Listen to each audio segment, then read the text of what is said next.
Abram was 99 years old when the Lord appeared to him and declared, "I am God Almighty.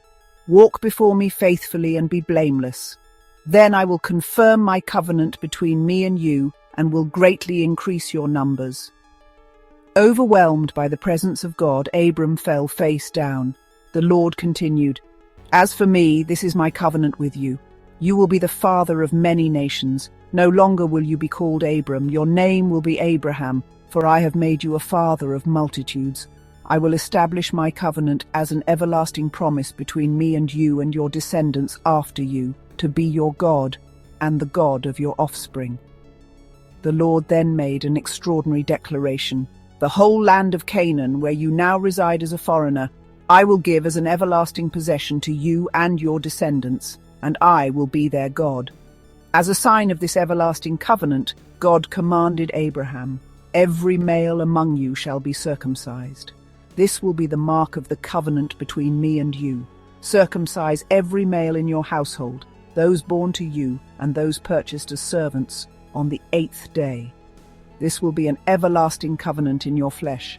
Any male who is not circumcised will be cut off from his people. He has broken my covenant." Though the command was profound and sacred, Abraham did not hesitate.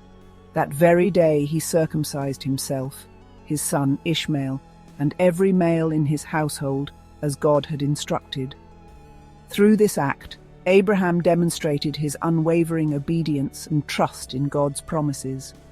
The covenant was not just about physical descendants or a geographical inheritance. It symbolized a spiritual relationship between God and his people.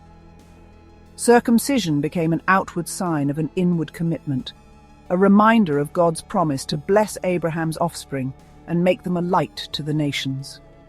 For generations, the practice of circumcision would set apart Abraham's descendants, reminding them of their unique identity as God's chosen people. It was a physical mark of a spiritual reality, that they were called to walk faithfully with their God, to trust in his promises, and to live in a way that reflected his holiness.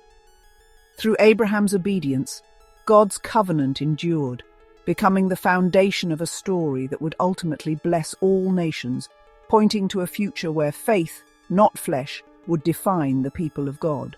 Gap 3 Esauk